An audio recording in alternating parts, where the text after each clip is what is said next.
Hello friends, welcome to my channel excellent coaching. Humanistic perspective हम discuss कर चुके हैं लास्ट वीडियो में। अब करेंटली उसके ऊपर क्या थॉट्स हैं पर्सनालिटी के लेके, उसकी क्या क्रिटिसिज्म है, ये यहाँ पे लिखे हुए हैं। पहली चीज़ तो ये बोल रहे हैं कि जो ह्यूमनिस्टिक पर्सपेक्टिव है ना, कुछ ज़्यादा ही वो पॉजिटिव साइड देख रहा है ह्यूमन बींग्स की, वो नेगेटिव साइड टोटली इग्नोर कर रहा है।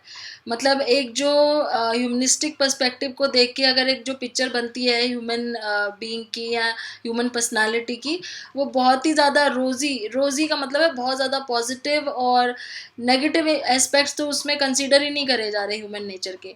मतलब कि जैसे सोशियोपैथिक पर्सनालिटीज़ होती हैं, कुछ ऐसे लोग होते हैं जिनके अंदर कॉन्साइंस नहीं होता, यानी कि मॉरल नेचर नहीं होती।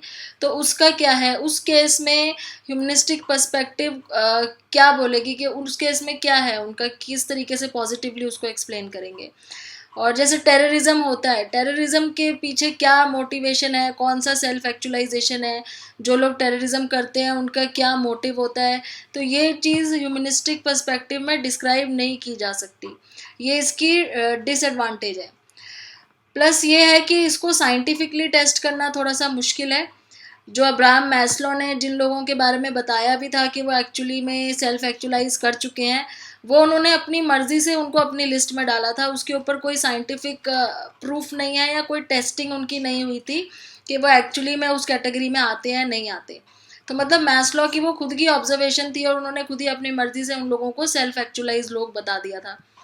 तो ये थोड़ी सी साइंटिफिक नहीं है थ्योरी, लेकिन अच्छी बात ये है कि ये सेल्फ ग्रोथ को बहुत प्रमोट कर रही है और लोगों को पॉजिटिव सोचने में हेल्प करती है। तो ये इसकी पॉजिटिविटी है। और ये यहाँ पे अब ख़त्म हो गया इसका टॉपिक। ये समरी है जो हमने लास्ट टाइम डिस्कस की थी, behaviour and social cognitive aspects के बारे में पढ़ा था, जिसमें हमने रेसिप्रोकल डिटर्मिनिज्म भी डिस्कस किया था, बेंड्यूरा की ऑब्जर्वेशन थ्योरी जो होती है, जिसको ऑब्जर्व करके हमारी पर्सनालिटी दूसरों को ऑब्जर्व करके हम लर्न करते हैं, उसमें सेल्फ एफिकेसी की भी ज़रूरत होती है। रॉटर ने बोला था कि एक लोकस ऑफ कंट्रोल होता है, जिसमें अगर जिसका इंटरनल लोकस ऑफ कंट्रोल है वो अपने आप को और इम्प्रूव करता है, लेकिन जिसका एक्सटर्नल है वो नहीं करता है। फिर ह्यूमनिस्टिक पर्सपेक्टिव हम डिस्कस कर चुके हैं, रॉजर्स का सेल्फ कॉन्सेप्ट के बारे में, सेल्फ एक्चुअलाइजिंग के बारे में। अब इससे रिलेटेड एक क्विज है। क्वेश्चन नंबर 1 है, according to behaviourist personality is dash. तो बिहेवियरिस्ट जो होते हैं वो क्या कहेंगे कि पर्सनालिटी क्या है। अनकॉन्शियस तो नहीं कहेंगे क्योंकि ये साइकोडायनामिक में आ जाता है अनकॉन्शियस। मोटिवेटिंग वाला भी नहीं कहेंगे, ये ह्यूमनिस्टिक पर्सपेक्टिव में आ जाता है। और ये जो ट्रेट वाला आप पढ़ रहे हो, ये हम आगे यहाँ पे पढ़ेंगे अभी ट्रेट थ्योरी में। तो जो बिहेवियरिस्ट होंगे वो कहेंगे कि सेट ऑफ लर्नड रिस्पॉन्सेज है, हमारा जो पर्सनालिटी है वो सेट ऑफ लर्नड रिस्पॉन्सेज है। फिर क्वेश्चन नंबर 2 है, which of the following is not one of the Bandura's 3 factors in reciprocal determinism.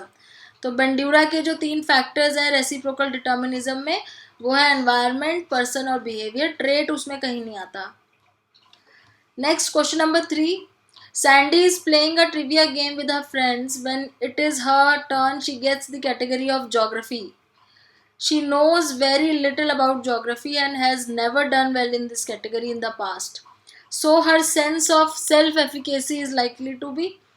तो यहाँ पे कोई गेम चल रही है जिसमें ट्रिविया गेम से बदलो, उसमें हिस्ट्री, ज्योग्राफी, सिविक्स, ये सब चीज़ों के बारे में क्वेश्चंस हैं। और सपोज सैंडी के ऊपर क्वेश्चंस जो आते हैं वो ज्योग्राफी में से आएंगे। अब सैंडी जो है वो ज्योग्राफी में अच्छा उसको नॉलेज नहीं है, उसने उस कैटेगरी में कभी भी पहले अच्छा स्कोर नहीं किया है। तो अपने पास्ट एक्सपीरियंस के बेस पे उसकी सेल्फ एफिकेसी क्या होगी, तो दैट मीन्स उसकी सेल्फ एफिकेसी यहाँ पे लो होगी क्योंकि उसने पहले इस कैटेगरी में कभी अच्छा स्कोर नहीं किया।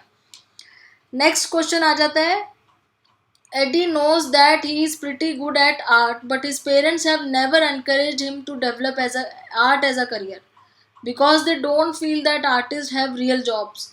As a result, Eddie feels that he should concentrate on a more practical career to please his parents.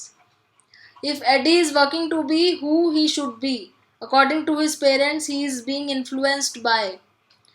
अब एडी जो है वो आर्ट में बहुत अच्छा है, लेकिन उसके parents art as a career बिल्कुल भी एनकरेज नहीं करते क्योंकि उन्हें लगता है कि जो आर्टिस्ट होते हैं उनकी जॉब इतनी ज़्यादा बेनिफिशियल नहीं होती है, इतनी रियल नहीं होती है।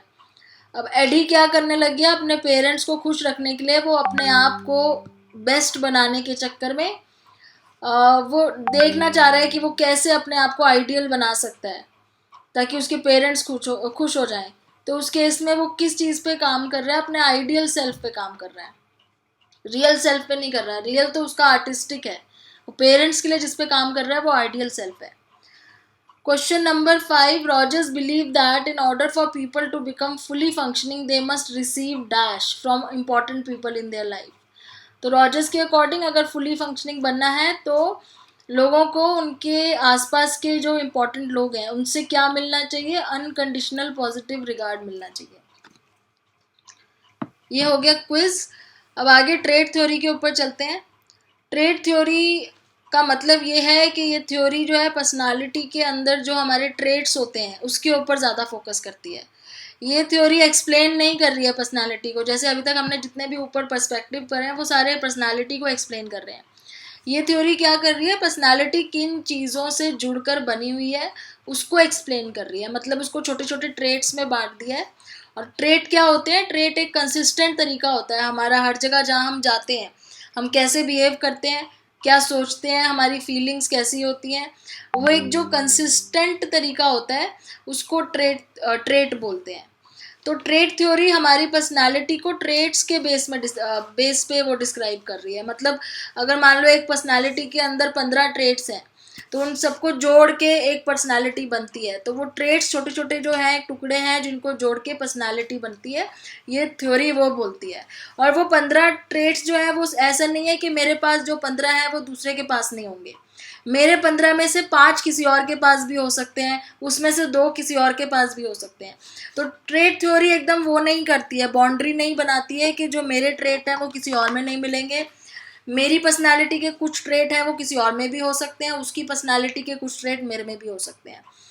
अब इसमें सबसे पहले जिसने काम किया था, मतलब आपको पर्सनालिटी की अगर बात, ट्रेट की अगर बात हो रही है तो नाम आपको जो सबसे पहले ध्यान में आना चाहिए वो होना चाहिए गॉर्डन ऑलपोर्ट का। इसके बारे में हमने डिटेल्ड में एमए की जो मेरी वीडियो है डिटेल्ड में बात करी हुई है कि गॉर्डन ऑलपोर्ट ने इसके ऊपर बहुत ज़्यादा काम किया था। उन्होंने, उनके जो कोलीग हैं एच.एस. ऑटबर्ट, मिलके दोनों ने डिक्शनरी में से कम 18,000 ऐसे वर्ड निकाले थे जो हमारे ट्रेट्स को डिस्क्राइब करते हैं। जैसे किस तरह के ट्रेट होते हैं, जैसे कि शाई है और टॉकेटिव है, इस तरह के ट्रेट्स बहुत सारे निकाले थे डिक्शनरी में से 18,000। फिर उसमें से 200 वर्ड निकाले, उसमें से जो सिनोनिम थे ना उन सबको एक में डाल दिया। अब जैसे टॉकेटिव और एक्सट्रोवर्ट और आउटगोइंग, ये 3 वर्ड उनको मिले, तीनों उनको लगा ये तो एक दूसरे के सिनोनिम है, तो उन दोनों को, तीनों को जोड़ के एक वर्ड बना दिया एक्सट्रोवर्ट। तो 18,000 जो निकाले थे ना उसमें से फाइनल उन्होंने 200 किए जिसमें सारे सिनोनिम इन्होंने मिक्स अंदर ही डाल दिए थे उसके। मतलब ऐसा नहीं लग रहा था कि सारे जो है सिमिलर हैं, सारे अलग अलग हो गए थे। अब तो ऑलपोर्ट ये बिलीव करते थे कि ये सारे जो ट्रेट्स हैं ना हमारे नर्वस सिस्टम में एकदम वायर्ड हैं और उसी से हमारा बिहेवियर बनता है। अब हम हर सिचुएशन में उन पर्टिकुलर ट्रेट के अकॉर्डिंग बिहेव करते हैं और ये यूनिक ट्रेट्स हैं हम सबके अंदर कुछ कुछ यूनिक चीज़ें हैं जो ये ट्रेट से मिलके बनती है। जेनेटिक्स का भी इसमें रोल उन्होंने थोड़ा सा बोला है कि जेनेटिक्स का भी रोल होता है, जैसे कि हेरिडिटी होती है, हमारे हमारे कुछ ट्रेट्स हमारे पेरेंट्स से हमें मिलते हैं ना। जैसे किसी का होता है कि पेरेंट्स बहुत ज़्यादा सोशल हैं तो उनके बच्चे भी सोशल होते हैं, तो कुछ ट्रेट्स ऐसे हैं जो जेनेटिक्स से भी आते हैं। तो ट्रेट थ्योरी मतलब ये बोल रही है कि हमारे अंदर कुछ ट्रेट्स होते हैं जिससे हमारी जुड़ के हमारी पर्सनालिटी बनती है और वो कंसिस्टेंट होते हैं, मतलब हम उन ट्रेट्स को हर जगह साथ लेके जाते हैं। फिर कैटल और 16 पीएफ, इनका जो एक इन्होंने 16 पीएफ इन क्वेश्चनेयर बनाया था पर्सनालिटी को जज करने के लिए दूसरों की। कैटल ये कह रहे हैं कि जो ट्रेट्स है ना वो बहुत ही लार्ज नंबर ऑफ डिस्क्रिप्टर्स हैं, मतलब बहुत सारे ऐसे ट्रेट्स हैं। तो 200 मतलब एक बहुत ज़्यादा बड़ा नंबर है, उसके लिए उससे किसी पर्सन को जज करना एक तरीके से एक बहुत ही लंबा काम हो जाएगा। तो कैटल चाहते थे कि कोई छोटा तरीका निकल जाए जिससे हम फटाफट से किसी की पर्सनालिटी को जज कर सके। तो एक कॉम्पैक्ट तरीका ढूंढना था इनको। तो कैटल ने क्या किया, रेमंड कैटल इनका पूरा नाम है, इन्होंने 2 तरह के ट्रेट्स की कैटेगरी बना दी। एक बोल दिया कि एक तो होते हैं सरफेस ट्रेट और दूसरे होते हैं सोर्स ट्रेट।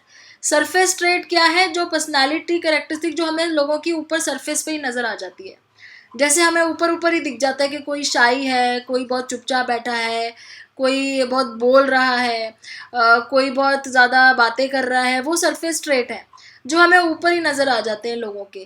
दूसरी कैटेगरी इन्होंने बोली सोर्स ट्रेट होते हैं। सोर्स ट्रेट ऐसे हैं जिसको समझने के लिए ना हमें उसकी दो चार चीज़ें देखनी पड़ती हैं, उसके साथ रहना पड़ता है, उसकी उसकी उसको ऑब्जर्व करना पड़ता है। जैसे कि किसी की शाइनेस को जज करने के लिए आपको देखना पड़ेगा कि वो हर जगह चुप रहता है, क्या वो क्राउड में जाना पसंद नहीं करता है। ये सारी चीज़ें जब आप देखोगे तो आप बोलोगे कि वो इंट्रोवर्ट है। तो एक तरीके से शाइनेस और चुप रहना और क्राउड में ना जाना, ये तो हो गए सरफेस ट्रेट जो आप देख सकते हो। और जब आप इन तीनों को अच्छे से ऑब्जर्व करते हो तो आप फाइनली उसका एक सोर्स ट्रेट बना देते हो कि ये इंट्रोवर्ट पर्सन है। तो समझ में आ रही है बात? आप सरफेस ट्रेट्स को देखते हो पहले, ऊपर ऊपर जो वो जैसे वो कर रहा है बिहेव।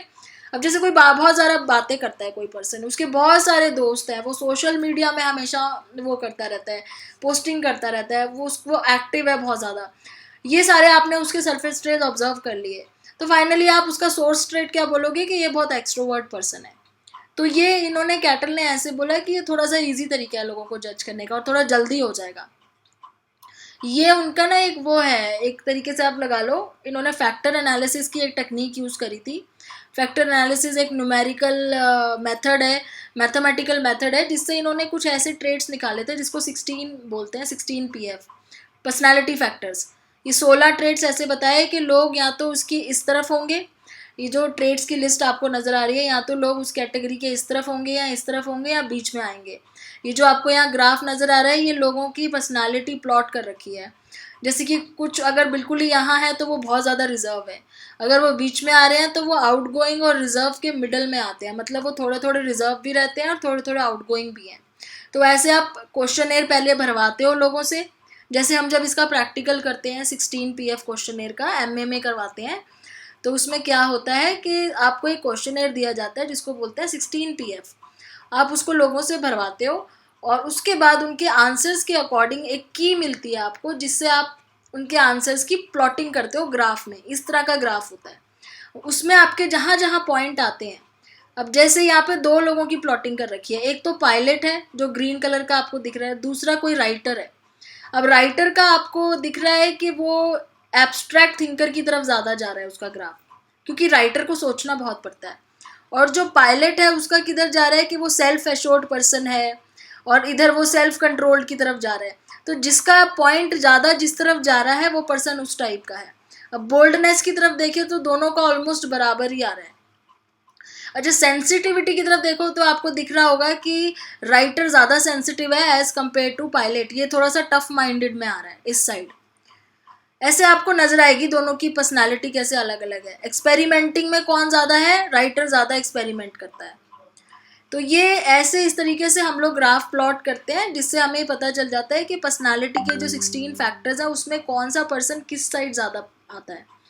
तो ये 16 PF है, इसको फैक्टर एनालिसिस से कैटल ने ये 16 जो आपको ट्रेड्स नज़र आ रहे हैं, ये ट्रेड्स हैं सारे।